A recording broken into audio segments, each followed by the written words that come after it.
I said earlier that the players tried labor law in the 1980s, and they found out, they struck. There's a right to strike under labor law. Basic right. But large numbers of the players were replaced. Particularly in football. I think this is changing now in some measure as the public becomes more sophisticated about football. But you know, there are a lot of guys who want to play football.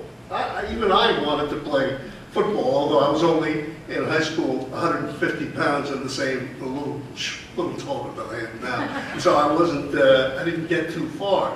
But there are a lot of guys around who want to play football, very eager replacements. The players got shellacked, to use President Obama's terminology, in 1987.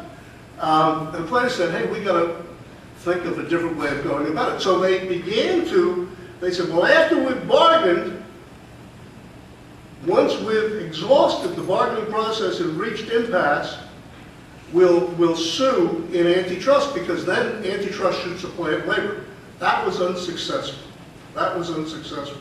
So the players said, okay, if we can't, that was unsuccessful because of the exemption. Because the court said, look, you, the Players Association, are a party.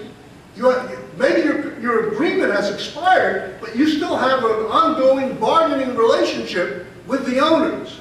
It's not just the agreement, but the relationship. So it's all right. Then the only way to sue in antitrust and get these treble damages for restraints upon players moving is to eliminate the bargaining relationship. How do we eliminate the bargaining relationship? We disaffiliate with the union. And the vote was conducted, and they said, no more union. And so then all the players went into court and sued in antitrust.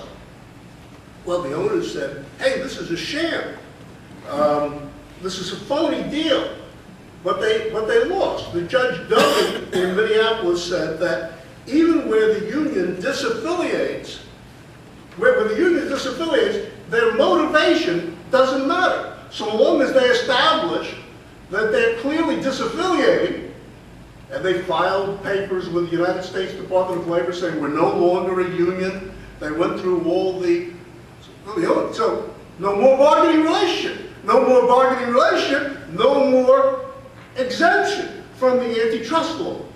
The owner said, oh no, this is terrible. This is a phony deal, and there really will be a bargaining relationship. Well, they lost on that. Now, interestingly enough, Dick Burleson, the general counsel of the Players Association, filed an affidavit in the current dispute saying that, and nobody has rebutted this in any papers that I've seen filed in the current dispute, saying that the owners, when the owners said, well, we can't go on being sued in antitrust indefinitely, we got to have a deal.